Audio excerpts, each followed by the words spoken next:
Today's episode of the Just Keep Swimming podcast is brought to you by Audible. Audible is an online audiobook and podcast service offering over 10,000 books and the ability to listen to your favorite podcasts, including the Just Keep Swimming podcast. I personally use Audible all the time and suggest you take a listen to Intentional Living by John C. Maxwell. In this book, Mr. Maxwell shares a story on how he was able to live a noble and purposeful life and gives you tips and tricks so you can do the same. So please start your 30-day free trial now at www.audibletrial.com/JKS podcast, all lowercase. Again, that is www.audibletrial.com/JKS podcast. And if you have any more questions or concerns for the Just Keep Swimming podcast, you're always welcome to reach out to us on Facebook or on Instagram at Just Keep Swimming _podcast, or you can email us at jkspodcast702@gmail.com. And with that out the way, let's dive into it.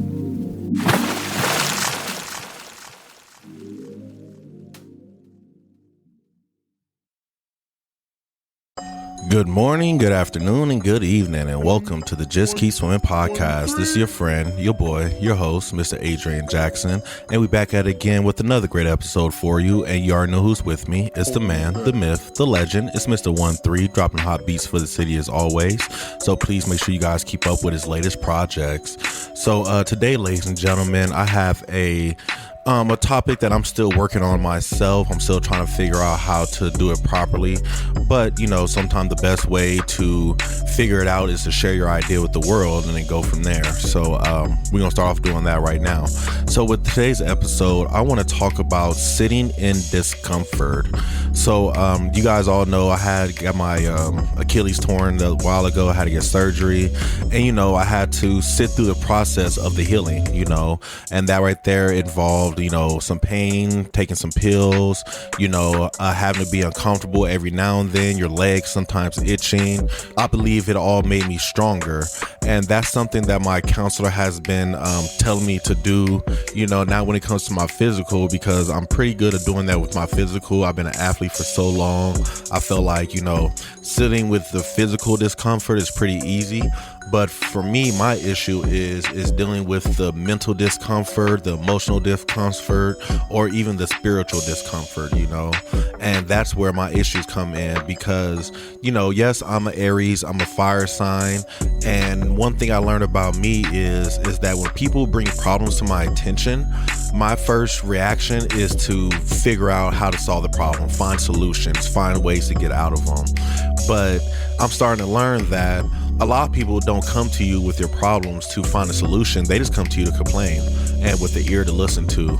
And it's like, yes, you know, I know I'm a great listener, is really good, but at some point when I realize that the person I'm talking to doesn't want a solution, they just want to complain, I get uncomfortable because I don't care for complaining. Like, complaining to me is just a waste of time. Like, if we're complaining, it's because we're looking for a solution.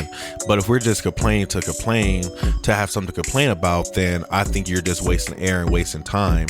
And for me, it's hard just to sit there and listen to somebody complain when they don't have a goal or have a reason or, you know, have anything that they're leading to, you know, have anything that they wanted to. It seems like they just want to complain, you know. And I look at it as sometimes like standing in line, you know, sitting in discomfort for me is like standing in line at the grocery store. You know, you have to sit there, you have to wait your turn, you know, you're irritated, you're ready to move forward, but you know, you can't rush this person in front of you. You have to let them go through their stuff, pull out their coupons, credit card not work, go through whatever issues they be having in front of you.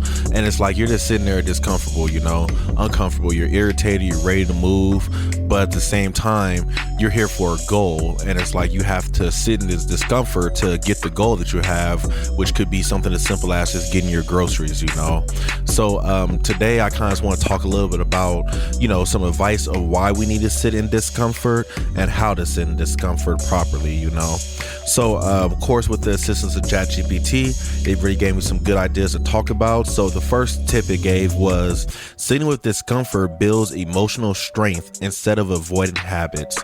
And I think that right there is actually beautiful, because there's a lot of times with me, I smoke Black and Milds, I'm trying to quit, but there's times where I get uncomfortable and I get in a place of discomfort where I don't know what to say, don't know how to move, or what the case may be.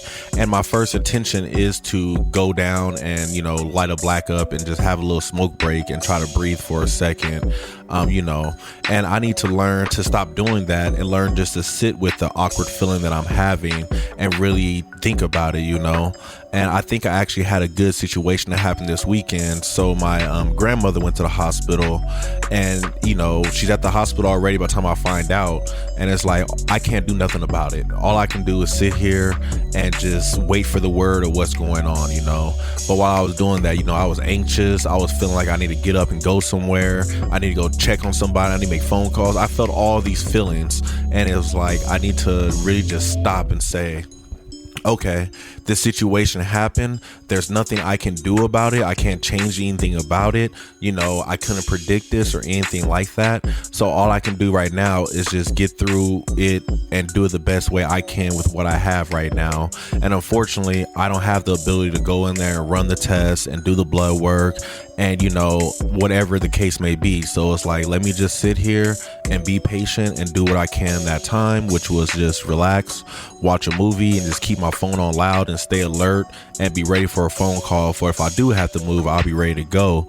But at the same time, don't put myself in that anxiety where it's not even needed yet, and that's something that I do a lot. Like I feel like I move too fast, or I want people to move faster, or I want people to feel a certain way, and I need to always tell myself, Adrian, you're unique in your own way. Everybody's not going to feel the way you feel or think the way you think or act the way you act, and you have to understand that, and you need to take a step back for a moment and understand that yes, you ask this person what kind of food they want to eat, and maybe they need longer to think about it than you do. Like you're a more direct shot person. Everybody's not that way, So one thing that really helps me sit with discomfort is to stop, breathe, and realize that I'm unique in my own way, and I'm not in a life or death situation. And let me just pause for a second to see what like signs I get or what appears to me, wait for the action to actually be appear to show what I need to do. If the cue never shows up that I need to take action, then don't take action. Take a step back and just sit in this little discomfortable feeling, knowing that I'm gonna get through this. ChatGPT says when you don't immediately escape discomfort, whether that's distraction, smoking, or shutting down, you train your mind to handle moments. Over time, you increase the tolerance of stress and rejection. Instead of reacting impulsively, you respond with attention. That's emotional resilience in action.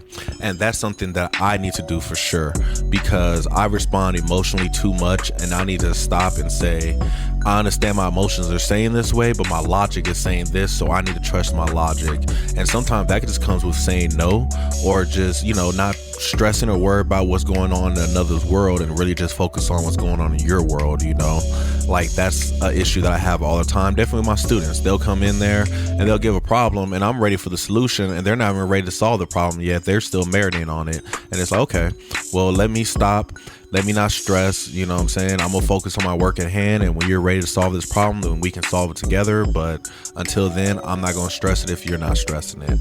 And that's something that we really need to work on. So, let's try to stop them impulses of what it is that we go to when we feel uncomfortable, whether that's, like I said, distraction, start to doom scroll, go take a nap, maybe find a positive distraction, let me read, let me journal, let me write down my thoughts that I'm having right now. And that was one thing that I did do while, I was kind of in the state of like, what do I do? How do I help?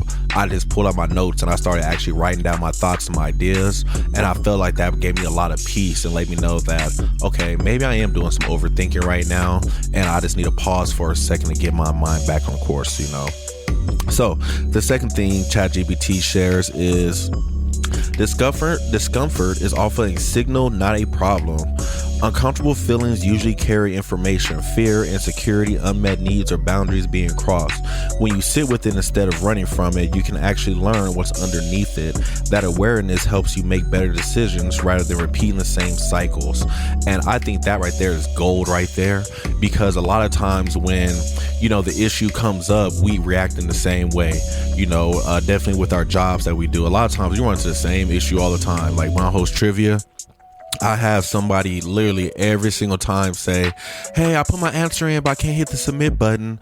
And it's like, I know you can't, because you have to wait until all the questions are revealed, before you can hit the submit button. And I run into that problem all the time. And at first, it's like, I try to figure out how to explain it. And now I just explain it with so nonchalantness that it's like, for me, it's like a dub, but for them, it's brand new. It's like, oh, okay, thank you so much. You're very expert at your problem.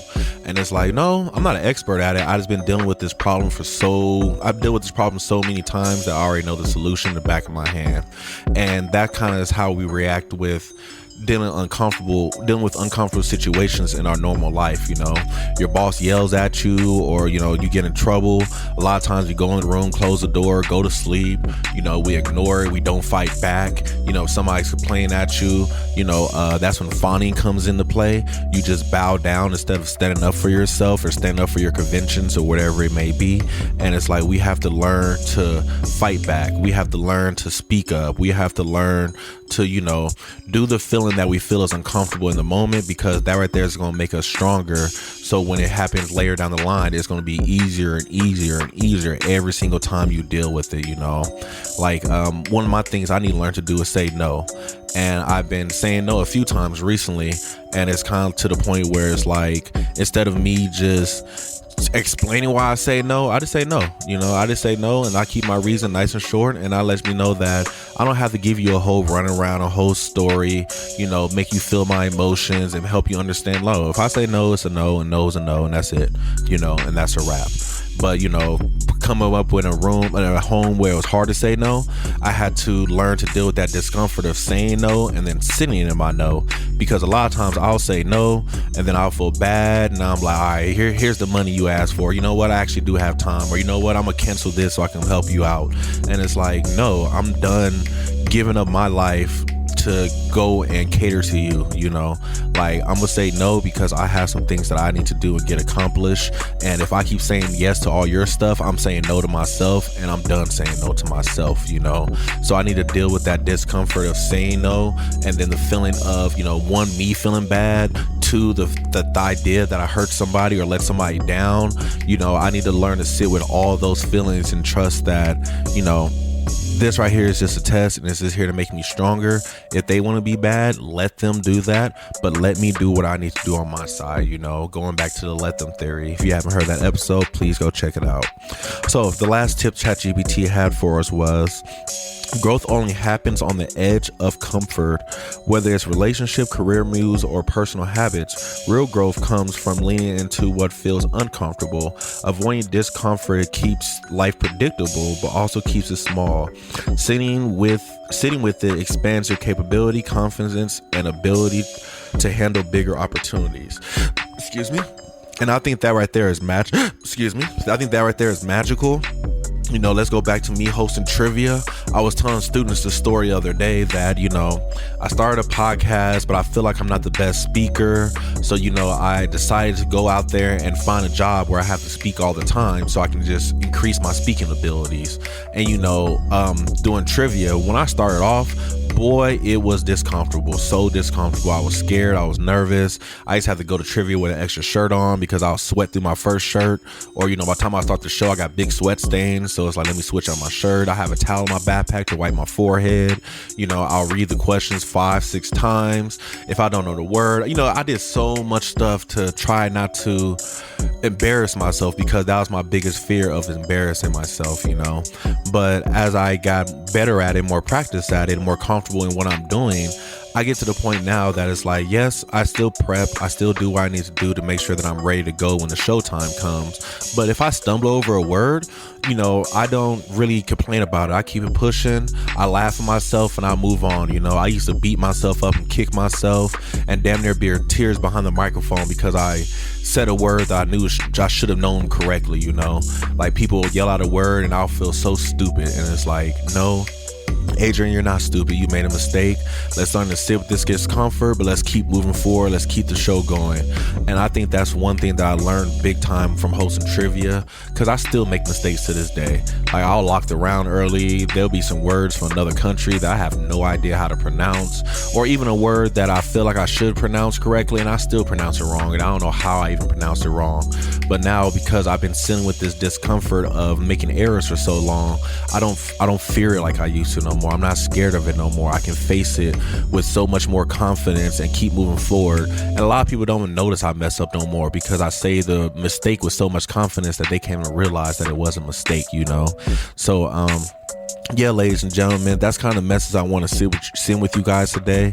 Let's learn to sit in this discomforting feeling, no matter if it's in a relationship, with their work, whether it's in your personal health, financial, whatever it is. Let's learn to sit in the discomfort and move the way that we know we need to move, instead of always trying to get out of the comfort zone and move in a way that we know we don't need to move, if that makes sense. So let's go where we need to go and let's avoid what we're used to. Let's walk this new path.